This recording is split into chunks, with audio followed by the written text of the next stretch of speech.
मॅचला आज थोडासा उशीर झाला आहे. त्याचं कारण बाहेर पाऊस पडतोय. टेस्ट मॅचमध्ये पावसाचा व्यत्यय आला आहे. वेळ वाया घालवायचा नाही हे माझा मंत्र अजूनही चालू आहे. विवेक बरोबर मी आलेलो आहे. स्थानिक रहिवासी हा किवी आहे. दिसायला पुणेरी दिसत असला तरी हा किवी आहे. मनाने पुणेरीच आहे. कुठं आणलंयस बाबा हे? हे वेटा केव्ज आहे. वेटा डिजिटल किंवा वेटा वर्कशॉप यांनी लॉर्ड ऑफ द रिंग्स चित्रपट तयार केले आणि त्यांचे काही प्रोस्थेटिक्स आणि आर्मरीज वगैरे इथे आहेत. सो ते बघायसाठी आपण आलो. बघताय का? हे फक्त बघा, हे काय प्रकारे बघा.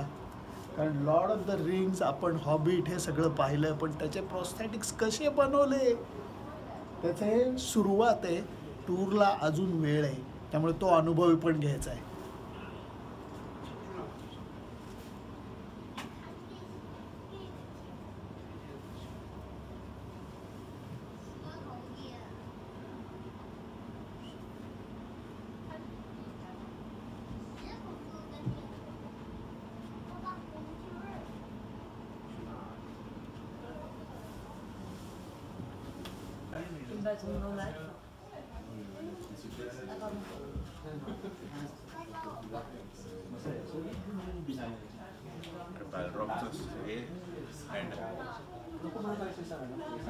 Wow.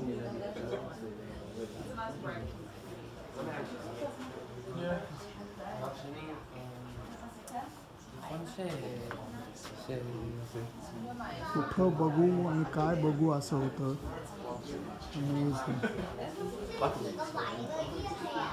हचकत नाही. छतावरती सगळे त्याची ओरिजिनल कॅरिकेचर्स लावून ठेवली, विटाने काम केलेलं.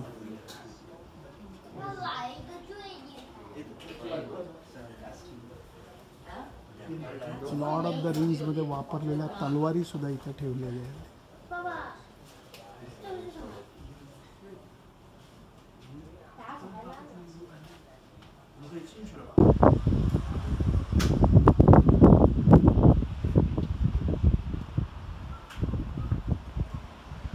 अद्भुत आहे, अद्भुत.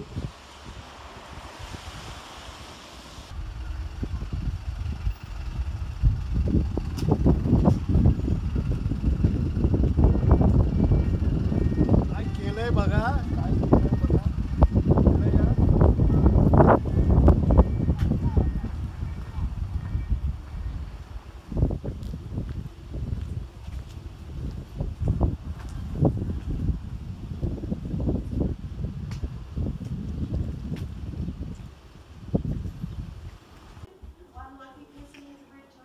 लॉर्ड ऑफ द रिंग्स आणि हॉबिटमधली सगळे कॅरेक्टर यांचे मिनिएचर इथं करून ठेवले, पण त्याचं डिटेलिंग जे आहे ते अफलातून आहे.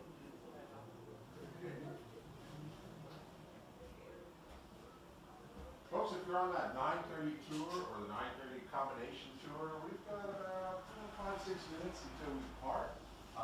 I think there are a couple people on the combination tour, which is an hour and a half until you see one of those. वेटाची टूर म्हणजे वेडा प्रकार होता. Vivek, thank you so much. मला एवढंच सांगायचं आहे, हा मनुष्य पण जरा वेगळा आहे. तू काय करतोस जरा सांग, तुझा संबंध काय आहे सांग याच्याशी. नाही, मी इथे चित्रपटांसाठीच काम करतो, व्हिज्युअल इफेक्ट्स इंडस्ट्रीमध्ये, वेटा डिजिटलमध्ये. मी चित्रपटांचे व्हिज्युअल इफेक्ट्स बनवतो. वेटा गुगल करा आणि तिथं काम करणारा माणूस हा आपल्याबरोबर आहे याची मजा फक्त काय लक्षात घ्या. त्यामुळे विवेक, थँक्यू सो मच. आणि फुल ना फुलाची पाकळी म्हणून तुला अख्खी भाकर आणि फुलच आहे. Thank you so much. Thank you so much.